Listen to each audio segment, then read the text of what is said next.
पिछले लेक्चर में हमने लासा और मासा पढ़ा था। आज हम भिन्नों का लासा और मासा पढ़ेंगे। तो सबसे पहले हम लासा पढ़ते हैं। तो भिन्नों का लासा निकालने के लिए अंशों का लासा बटे हरों का मासा, ये फार्मूला लगाते हैं। अगर हम लासा निकाल रहे हैं तो ऊपर हम लासा करेंगे और बटे में मासा करेंगे। तो क्वेश्चन के थ्रू हम समझते हैं। पहला क्वेश्चन है 4/5, 6/25 तथा 8/15 का लासा ज्ञात करो। तो लासा, भिन्नों का लासा ज्ञात करने की विधि है भिन्नों का लासा बराबर अंश क्या है इसमें, 4/5 में अंश है 4, इसमें 6 है और इस भिन्न में 8 है।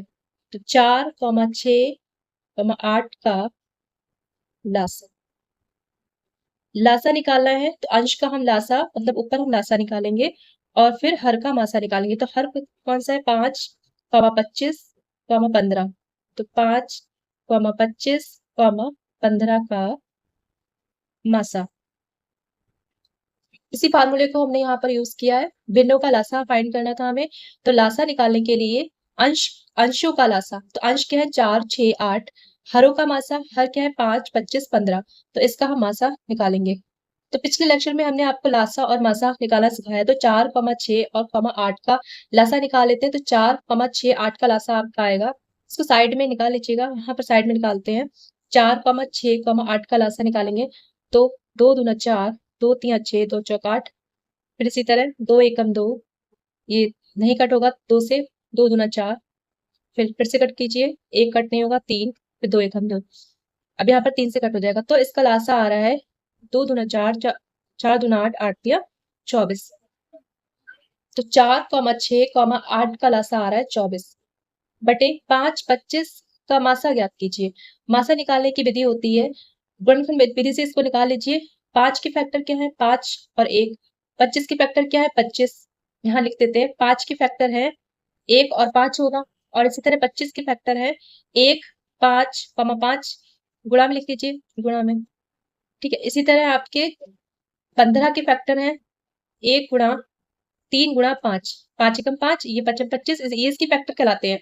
और 15 की फैक्टर है 3, 5। तो इन तीनों में कॉमन क्या है, इन तीनों में 5 कॉमन है। 5 यहाँ पर भी आ रहा है, यहाँ पर भी आ रहा है, यहाँ पर भी आ रहा है। तो जो तीनों संख्याओं में कॉमन होता है वही हमारा मासा कहलाता है।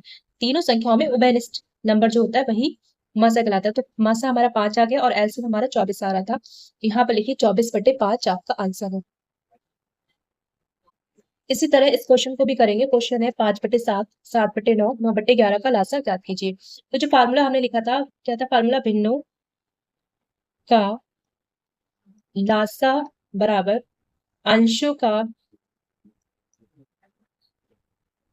लासा बटे हरों का मासा। अंशों का लासा, अंश क्या है इसमें 5, 7, 9।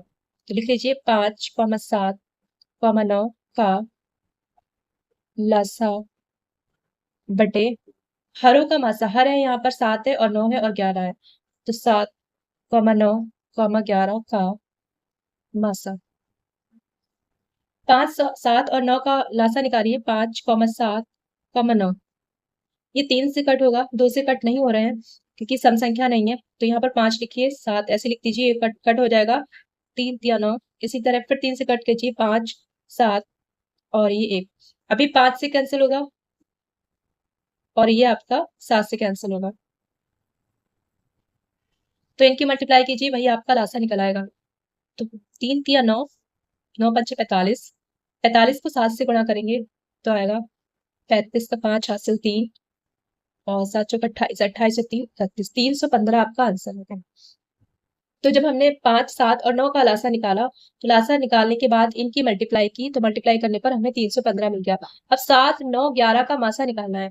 तो 7, 9, 11 का मासा यहाँ पे निकाल लेते हैं। देखिए 7 के फैक्टर कौन है, 1 गुणा 7 की फैक्टर क्या है, 1 गुणा 7। इसी तरह 9 के फैक्टर है 1 गुणा 3 गुणा 3 और 11 के फैक्टर है 1 गुणा 11। एक आपका सभी में फैक्टर होता है, तो यहाँ पर कोई भी कॉमन नहीं। ऐसा नंबर लीजिए तो तीनों में आता हो। तो 7 है लेकिन यहाँ पर 7 नहीं है, 3 है, 3 यहाँ पर नहीं है, तो सिर्फ 1 है जो कॉमन आ रहा और 1 सभी का फैक्टर होता ही है। तो यहाँ पर 1 आ जाएगा मासा इसका। तो जब 1 से किसी नंबर को डिवाइड करते हैं तो सेम नंबर आता है, तो यही आपका आंसर है।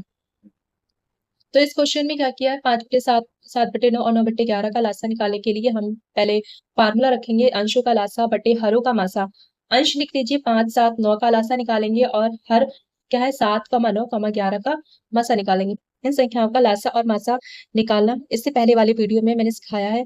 तो ये इसका लासा निकालेंगे तो 315 आएगा, मासा निकालेंगे तो 1 आएगा, और जब 1 से डिवाइड करते हैं तो सेम नंबर आता है, तो यही आपका आंसर है। लासा निकाला था, लासा निकालने के लिए अंशों का लासा कर रहे थे और हरों का मासा कर रहे थे। अब मासा ज्ञात करने की विधि है, मासा को हम ज्ञात करने के लिए अंशों का मासा करेंगे और हर का लासा करेंगे। जो यहाँ पर पूछा जाता है उसी को ऊपर हम करते हैं, उसी जैसे जो यहाँ पर मासा पूछा है तो ऊपर मासा करेंगे, पहले अंशों का मासा करेंगे फिर हर का लासा करेंगे। तो ये भिन्न है आपके 7/9 और 11/13 का मासा ज्ञात करना है। तो यहाँ पर लिख लीजिए भिन्नों का डायरेक्ट फार्मूला लगाते हैं, भिन्नों का मासा बराबर अंश कौन से 7 और 11, 7, 11 का मासा बटे 9 और 13 का लासा, 9, 13 का लासा। 7 और 11 का मासा निकालेंगे तो 7 भी आपकी अभाज्य संख्या है, 11 भी आपकी अभाज्य संख्या है, और अभाज्य संख्याओं का मासा हमेशा 1 होता है। तो यहाँ पर इसका मासा 1 हो जाएगा, और 9 और 13 का लासा निकालना है, तो यहाँ निकाल लीजिए 9, 13 का लासा। 3 से कट होगा ये, 3 तिया 9, 13 आपकी अभाज्य संख्या कट नहीं होगी, फिर 3 से कट होगी, 3 एकम 3 और 13 ऐसे रहेगा, 13 से कट कर दीजिए। तो इसकी मल्टीप्लाई कीजिए, ये आ जाएगा 3 तिया 9, 9 को 13 से मल्टीप्लाई करेंगे तो 170 आएगा। तो आपका आंसर आ रहा है। इन दोनों का जब हमने मासा ज्ञात किया तो मासा में अंशों का मासा निकालते हैं और हर का लासा निकालते हैं। मासा निकालने के लिए अभाज्य संख्या है तो अभाज्य संख्या का हमेशा मासा 1 होता है, तो आप 1 लिख दीजिए। 9 और 13 का आप निकाल लीजिए साइड में, 9, 13 का जब ऐसे निकालेंगे तो आपका 117 आएगा। नेक्स्ट क्वेश्चन है 3 1/2 तथा 8 3/4 का मासा ज्ञात करो। 3 1/2 मिश्र संख्या है और मिश्र संख्या को चेंज करेंगे भिन्न में पहले, तो यहाँ पर इसकी मल्टीप्लाई करते हैं, 3 दूना 6 और 6 को 1 के साथ जोड़ लेंगे 7, तो भिन्न आ गई आपकी 7/2। इसी तरह इसको भी चेंज कर लेते हैं, 8 3/4 बराबर 8 की 4 से मल्टीप्लाई करेंगे, 8 चौक 32 और 32 में 3 जोड़ेंगे तो 35/4। मिश्र संख्या को भिन्न में चेंज कर लिया, अब भिन्न हमारी आ गई 7/2, 35/4। मासा ज्ञात करना है तो मासा ज्ञात करने की विधि है, भिन्नों का मासा बराबर अंश का मासा बटे हर का लासा। तो इस भिन्न में अंश क्या है 7 है और इस भिन्न में 35 है। 7, 35 का मासा बटे हर क्या है 2 और 4, 2, 4 का लासा। तो 7 और 35 का मासा निकाल लेते हैं, इधर निकालते हैं। 7 की गुणनखंड है 1, 7 और 35 की गुणनखंड है 1, 7 और 5। तो इसका एचसीएफ आ जाएगा, मासा आ जाएगा जो दोनों संख्याओं में कॉमन है, तो दोनों संख्याओं में 7 कॉमन है तो ये 7 आ जाएगा। तो यहाँ पर लिख लीजिए, ऊपर आ जाएगा 7 बटे 2 और 4 का लासा निकाल लीजिए, 2 और 4 का लासा निकालेंगे तो 4 आएगा, तो आप निकाल लीजिएगा बटे 4, 7/4 इसका आंसर है। सबसे पहले हमने मिश्र संख्या को भिन्न में चेंज किया, भिन्न में चेंज करने के बाद भिन्नों का मासा निकालने की विधि होती है अंश का मासा बटे हर का लासा। तो अंश हमने लिख लिया, अंश है 7 और 35, तो 7, 35 का मासा, 2, 4 का लासा। तो 35, 7 और 35 का मासा जब हम निकालेंगे तो 7 आएगा, जो कॉमन संख्या होती है वही मासा होता है। 2 और 4 का लासा निकाल लीजिए, तो मैक्सिमम पावर कितनी आएगी, जैसे ये 2 है और 2 की घात 2 हो जाएगी, तो मैक्सिमम पावर 2 की घात 2 है, तो मतलब 4 आ जाएगा, तो 7/4 आपका आंसर। ये क्वेश्चन इंपॉर्टेंट है क्योंकि ये एग्जाम में आया हुआ है। कपड़े के 3 थानों में क्रमशः 125 मीटर, 220 मीटर और 275 मीटर कपड़ा है। बड़ी से बड़ी नाप का फीता बताइए जो तीनों थानों के कपड़े को पूरा पूरा नाप सके। बड़ी से बड़ी माप पूछी है और कपड़े के 3 थान है जिसकी लंबाई कितनी है, 125 है एक थान की, और दूसरे थान की लंबाई है 220 मीटर, तीसरे थान की लंबाई 275 मीटर। तो ये तीनों थानों के जो कपड़े हैं उनको एक नाप में आपको कट करना है, जिसकी माप हो बड़ी, मैक्सिमम हो जिसकी माप। तो बड़ी से बड़ी जब माप पूछी जाती है, कोई भी क्वेश्चन है और उसमें उसने कहा है कि बड़ी से बड़ी आता है उस क्वेश्चन में, तो आप समझ जाइए ये महत्तम समापवर्तक मतलब मासा पूछा गया। मासा, मासा को हाईएस्ट कॉमन फैक्टर बोलते हैं, हाईएस्ट कॉमन फैक्टर HCF। तो हाईएस्ट मतलब मैक्सिमम, बड़ी तो महत्तम, महत्तम मीन्स भी बड़ा होता है। तो बड़ी से बड़ी माप पूछिए तो इसका मतलब है आपको मासा निकालना है इस क्वेश्चन में। तो मासा निकालने की मैंने मेथड बताया था आपको पिछले लेक्चर में। थानों की लंबाई दे रखी है 125 मीटर, 220 मीटर, तीसरी दे रखी है 275 मीटर। तो मैंने इस मेथड में बताया था मासा निकालने के मेथड में कि जो सबसे छोटी होती है उसको हम इससे डिवाइड करते हैं, तो 125 भाग विधि से करते हैं हम इस क्वेश्चन को। तो 125 से 220 को आप डिवाइड कीजिए और जब तक करेंगे जब तक शेषफल हमारा 0 नहीं आ जाता। 220, तो 125 को 2 बार लगाएंगे तो ज्यादा हो जाएगा, तो हम एक बार लगाते हैं। 125 घटाएंगे, 10 से 5 घटाएंगे 5, 2 से यहाँ पर आ जाएगा आपका 1 बचेगा तो ये हो जाएगा 11, 11 से 2 को घटाएंगे 9। शेषफल हमारा 95 मतलब 95 आ रहा है। तो जो शेषफल बचता है उसी को हम फिर से डिवाइडर बना लेते हैं और फिर इसको हम 125 से फिर डिवाइड करेंगे। तो यहाँ पर भी 100 से ज्यादा आएगा, 125 से ज्यादा आएगा। तो फिर से यहाँ पर एक बार लगा लीजिए 95, घटाइए 5 से 5 घटाएंगे 0, 12 से 9 घटाएंगे 3, फिर इसको डिवाइड कीजिए। तो शेषफल 30 आ रहा है, तो फिर से हम 95 को डिवाइड करेंगे तो 30 तिया 90 होता है। तो यहाँ पर तिया लगा लीजिए, 30 तिया 90, घटाएंगे 5, फिर 5 से हम 30 को डिवाइड करेंगे तो यहाँ पर आ जाएगा हमारा 30। अब शेषफल हमारा 0 होगा, तो 0 हो गया है। तो इस क्वेश्चन में हमने भाग विधि मेथड से, डिवीजन मेथड से इस क्वेश्चन को किया है। तो 125 से हम 220 को डिवाइड करेंगे जब तक शेषफल 0 ना आ जाए। तो यहाँ पर शेषफल आ रहा था 95, इसको फिर हमने डिवाइडर बनाया और 125 से डिवाइड किया। फिर शेषफल हमारा 30 आ रहा था, फिर से हमने 30 को डिवाइडर बनाया और 95 को 95 को हमने भाग किया। तो फिर हमारा 5 आ रहा था, अब ये 5 30 को पूरी तरह कट कर देगा, 0 हो गया हमारा शेषफल। तो इन दोनों संख्याओं का मासा आपका आ रहा है 5। अब इस 5 से हम फिर से तीसरी संख्या को डिवाइड करेंगे, तो यहाँ पर कर लेते हैं 5 से 275 को डिवाइड करेंगे। तो यहाँ पर आ जाएगा 5 पंजे 25, घटाएंगे 2 आएगा, फिर 5 बच रहा है, 5 पंजे 25। तो ये आपका पूरी तरह कट हो गया है। 5 से 275 को जब डिवाइड किया तो शेषफल हमारा 0 आ गया है। तो जो संख्या से शेषफल 0 आता है तो वही हमारा मासा कहलाता है। तो 5 आपका मासा हो गया तीनों संख्याओं का। तो महत्तम समापवर्तक मतलब मासा आपका आ रहा है 5। जो मासा आता है वही आपकी बड़ी से बड़ी नाप हो जाती है। तो लिख सकते हैं अतः, तो आप लिख सकते हैं अतः तथा बड़ी से बड़ी माप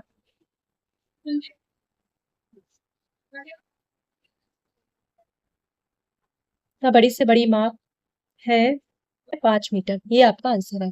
तो इस क्वेश्चन में हमने क्या किया है, बड़ी से बड़ी नाप हमसे पूछी थी, तो बड़ी से बड़ी जब पूछी जाती है तो हम मासा निकालते हैं। तो इन तीनों संख्याओं का हमने मासा निकाला भाग विधि से, डिवीजन मेथड से। भाग विधि से निकालने के बाद जो मासा आता है वही हमारी नाप कहलाती है। तो आप लिख सकते हैं अतः बड़ी से बड़ी नाप, सॉरी माप नहीं नाप, बड़ी से बड़ी नाप बराबर 5 मीटर। नेक्स्ट क्वेश्चन करते हैं, वह छोटी से छोटी संख्या ज्ञात कीजिए जिसमें यदि 15, 20, 36 और 48 से अलग अलग भाग करने पर शेषफल 8 बच रहा है। तो छोटी से छोटी संख्या पूछी है, least common factor LCM, LCM को बोलते हैं लीस्ट कॉमन फैक्टर। तो लघुत्तम समापवर्तक लासा, तो छोटी से छोटी संख्या में लासा निकालते हैं। छोटी से और बड़ी से बड़ी संख्या होती है तो उसमें हम लासा निकालते हैं। छोटी से छोटी संख्या तब सबसे पहले हम 15 और 20 और 36 और 48 का लासा निकालते हैं डिवीजन मेथड से, भाग विधि से। सबसे छोटी अभाज्य संख्या 2 है, 2 से कट कर लेते हैं, ये सब संख्याएं आ रही हैं। तो 15 कट नहीं होगा, ये कट हो जाएगा, 2 एकम 2 और 0, इधर भी 2 एकम 2, 2 अट्ठे 16, 2 दूनी 4, 2 चार 5, फिर 2 से कट हो जाएगा। 15 कट नहीं हो रहा, ऐसे लिख दीजिए, 2 पंजे 10, 2 नेम 18, 2 एकम 2, 2 दूनी 4, फिर 2 से कट हो जाएगा, 2 से कट कीजिए, 15 को ऐसे ही लिख दीजिए, 5 और 9 भी नहीं कट होगा, 12 2 6 12, फिर 2 से कट हो जाएगा, 15 को ऐसे लिख दीजिए, 5 भी कट नहीं होगा, 9 भी कट नहीं होगा, 2 3 6।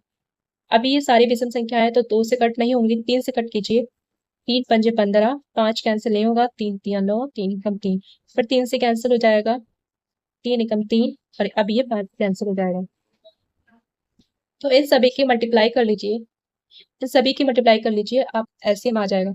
एलसीएम आएगा, एलसीएम बराबर ये हो जाएगा 8 दूनी 16, 16 पंजे 80 और 80 में 9 को मल्टीप्लाई करेंगे तो आ जाएगा 720, 720। तो एलसीएम आपका आ रहा है 720। तो ये आपकी छोटी से छोटी संख्या नहीं है। छोटी से छोटी संख्या याद करने के लिए शेषफल कितना बच रहा है? 8 बच रहा है। तो जो लासा आता है उसी में आप 8 ऐड कर दीजिए, तो वही आपकी सबसे छोटी संख्या कहलाएगी, जिससे पूरी तरह डिवाइड करने पर 8 शेषफल बचेगा। यहाँ पर लिखिए वह छोटी से छोटी संख्या, छोटी से छोटी संख्या बराबर 720 में जो शेषफल बच रहा है उसको ऐड कर दीजिए, ये आ जाएगा 728। यही आपकी संख्या है। तो यहाँ पर फिर से लिख दीजिए, आता है छोटी से छोटी संख्या 728 है। इस क्वेश्चन में सबसे पहले हमने क्या किया, सब दिया था छोटी से छोटी संख्या ज्ञात कीजिए, मतलब हमें लासा ज्ञात करना है और जो संख्याएं थी उसका हमने डिवीजन मेथड से लासा निकाला। लासा कितना आ रहा था? 720 आ रहा था। तो जो शेषफल बचता है उसी को हम उस लासा में ऐड करते हैं, तो वही हमारी छोटी से छोटी संख्या ज्ञात हो जाती है। तो यहाँ पर छोटी से छोटी संख्या में हमने 720 में 8 को ऐड किया और हमें आंसर मिल रहा है 728।